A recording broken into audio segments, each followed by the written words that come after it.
Matthew chapter 7 verse 24 hanggang 27. Dito ay sinabi ni Jesus, 'di ba? Sa mga nakikinig ng kanyang mga salita. Kasi may an example siyang dalawang tao, isang matalino at isang hangal, 'di ba? Parehas naman sila nagtayo ng pundasyon, nagtayo ng bahay. Pero yung isa, 'di ba, sabi nga nung una ng ang nakikinig ng aking salita ngunit or nakikinig ng salita tapos isinasabuhay, 'di ba? Na parang isang matalino na nagtayo ng bahay or gumawa ng isang pundasyon gamit ang bato, 'di ba? Na umulan or dumaan yung mga sakuna, problema, hirap, 'di ba? But still nakatayo pa rin kasi nandun yung paniniwala niya. Kasi may nabasa lang din ako sa Old Testament, sa Deuteronomy 32:4 na ang Diyos ang ating batong pundasyon, 'di ba? Or tanggulan. Siya yung pundasyon natin sa pananampalataya or kung bakit tayo sumusunod sa Panginoon or lumalayo sa kasalanan kasi ang pundasyon natin is si Jesus, is the Lord po, 'di ba? Na kahit na madami mga pagsubok kasi doon kasi ma-cha-challenge eh. Tulad nga po nung parable sa Matthew chapter 13, 'di ba? 4 po 'yun eh. Isa napunta sa daan, tapos sa mabato, tapos sa matinik, tapos yung isa sa matabang lupa, 'di ba? Na ganoon din dito na kung ano man yung kung nakikinig ka at isinasabuhay or ina-apply natin yung salita ng Lord, na alam naman natin ng Lord is hindi niya tayo pababayaan. Even sa mga problema natin, alam naman natin yan sa 1 Corinthians 10:13, 'di ba? Walang ibinigay ang Diyos na problema sa tao na alam niyang hindi natin kaya. Kaya niya binigay 'yon kasi malay mo dun tinetest tayo. Kasi na sa atin ngayon or sa buhay natin ngayon na kapag naging Kristiyano tayo, madami naman nagsasabi na, "Bakit gano'n? Kung kailan naging Kristiyano ako tsaka dumami yung problema." 'Di ba? Bakit gano'n? Nung naging Kristiyano ako parang hindi naging parang hindi ayos yung ko, buhay ko. Even si Paul, ayun nga, paulit-ulit ko nga pong nagiging motivation na 'pag naging Kristiyano tayo or once na tinanggap natin si Jesus is wala ditong peace sa mundong ito. Though may peace naman tayo na pinapangako ang Lord, 'di ba? Na sa pagdating niya, 'di ba, bibigyan niya tayo ng bagong buhay or bibigyan niya tayo ng ng basta 'yan yung pangako ng Lord sa kung sino man yung nananampalataya sa kanya, 'di ba? Kasi ayun yung yung pananampalataya natin, ayun yung magiging daan natin para makapasok sa eternal life, 'di ba? Ayun nga yung promise ng Lord, eternal life. 1 John 2:25 yata, 2:24. Nasa nandun pa, 'di ba? This is the promise, eternal life. At ayun, na sa ating buhay Kristiyano, tawag dito, huwag tayong sumuko or mahirap kasi talikuran ng ang pananampalataya eh. Kasi 'pag tinalikuran mo, 'di ba, na para may sinabi din dun sa Hebrew eh, na sila'y nakalasap ng katotohanan ngunit mas pinili pa rin nilang wala ng haing maihahandog sa sinumang taong tumalikod na sa kanyang pananampalataya, 'di ba? At sabi din yan sa Revelation chapter 2 na etong isa sa ayoko sa'yo, 'di ba? Na ano, yung unang pagmamahal mo or yung basta yung pag-ibig natin sa Lord is nanlamig na, 'di ba? Na gano'n yung mangyayari sa atin kapagka tawag dito, tinalikuran natin or during tribulation, 'di ba? Na kasi sa last days, 'di ba? Gano'n yung mangyayari na mostly na a-agree or mag-a-against or mag-a-agree dun sa tatakan, 'di ba? May mga Kristiyano na hindi naman kasi talaga iningatan yung pangalang Kristiyano, 'di ba? Na ayun nga yung sabi ayun nga po 'di ba? Na yung turo sa atin or yung napakinggan natin nung nakakaraang linggo na yung pangalan natin hindi ka nabubuhay dahil sa pangalan na meron ako, Patrick, 'di ba? Na na 'to Christian na 'to 'di ba yung pangalan natin is Christian na iniingatan natin tsaka yung reputation natin as a Christian. Tsaka ayun po, 'di ba? At tsaka sa'kin kasi nung mga nakakaraan, napapaisip din ako na ano nga ba ako dun sa mga nakikinig, 'di ba?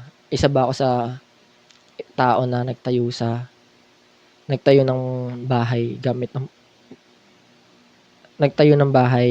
gamit ang bato, or 'di ba? Or ako yung taong nagtayo ng bahay gamit yung buhangin.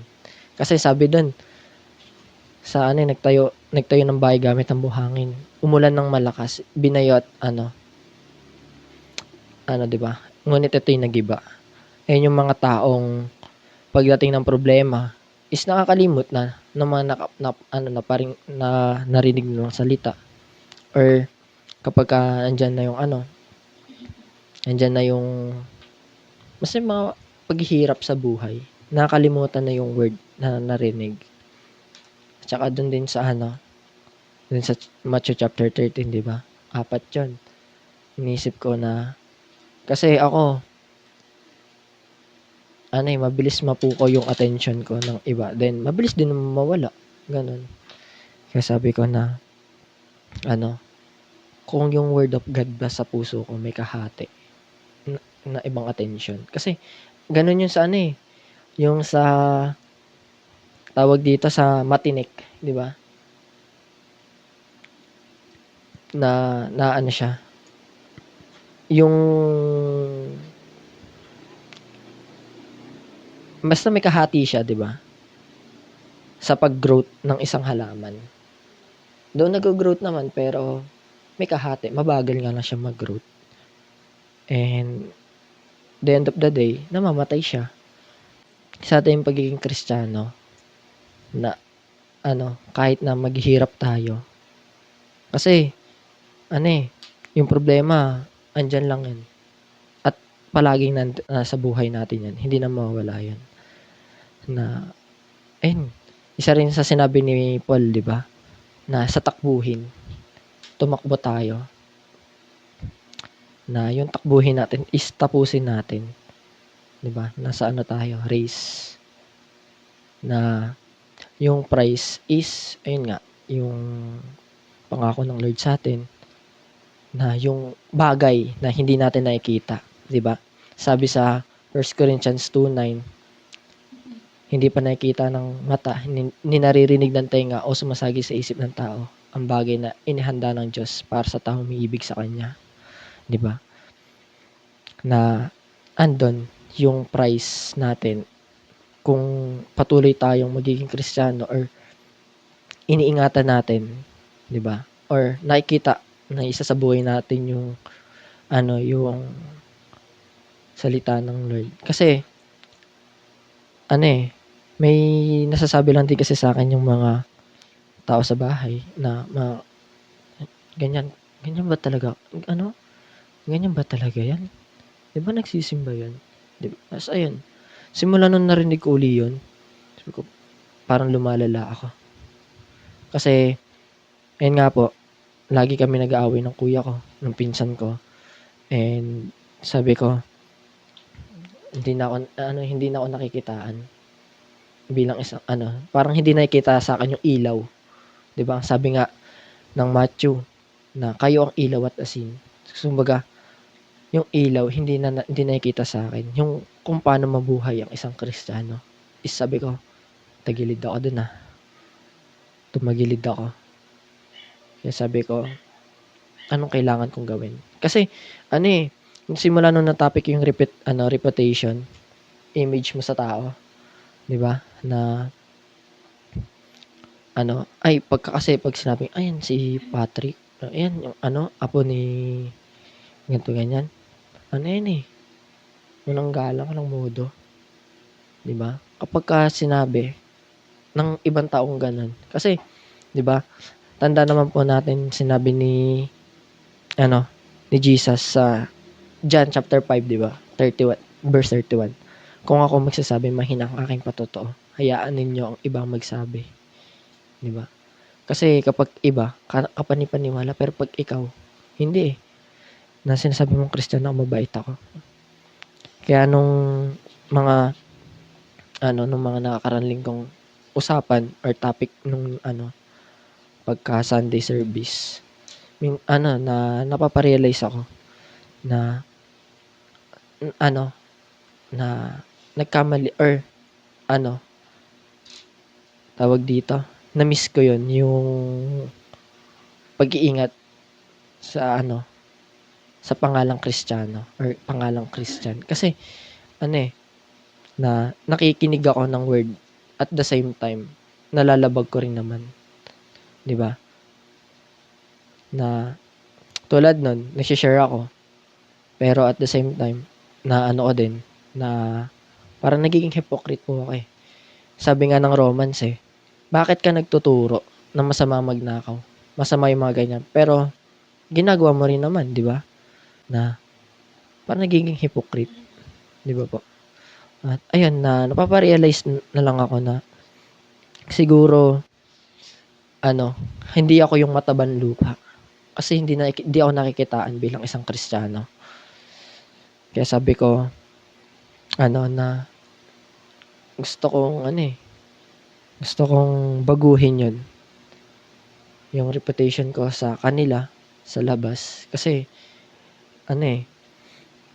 parang pansin ko or kong sira na ayan, pasimba-simba pa, hindi naman nagbabago.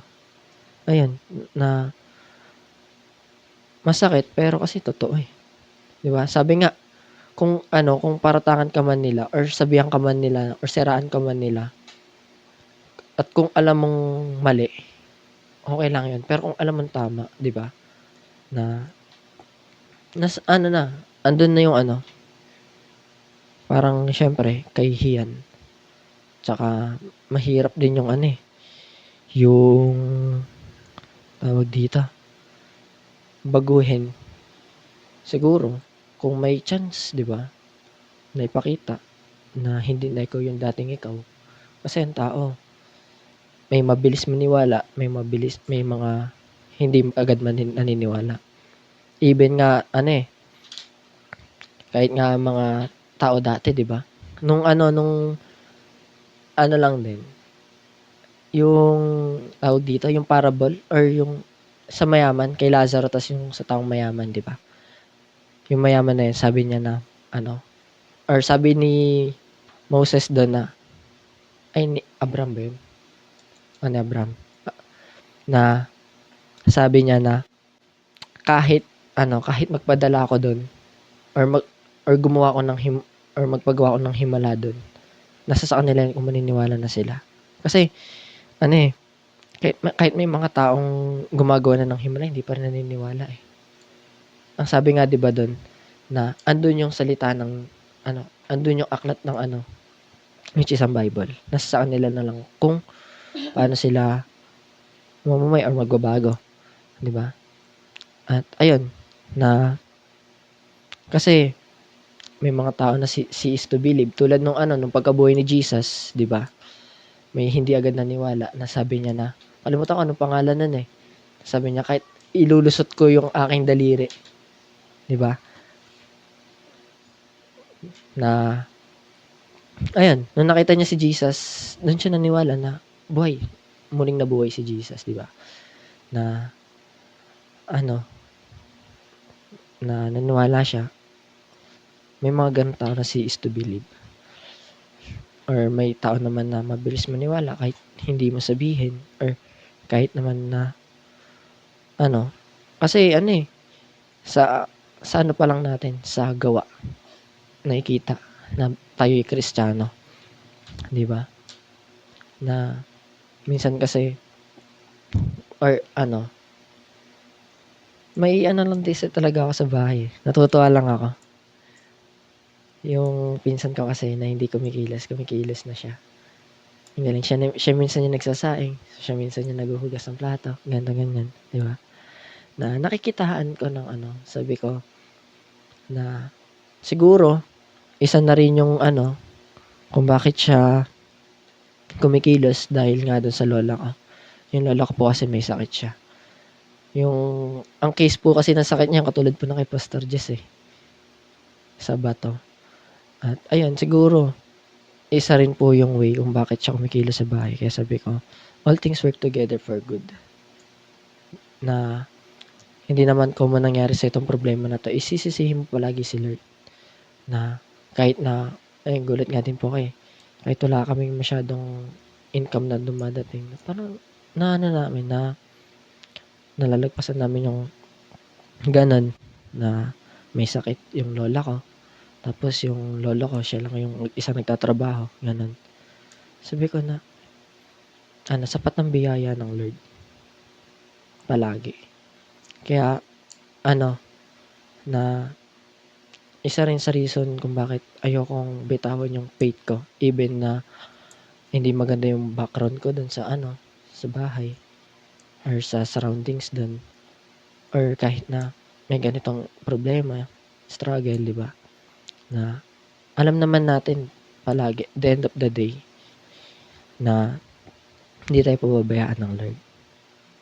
Na nandiyan palagi siya, sapat ang biyaya. Kaya nga sabi, di ba? Huwag kayo magmukhang salapi, sapagkat masayan kayo kung ano meron kayo. Sapagkat akong si Yahweh, na hindi ka pababayaan kailanman.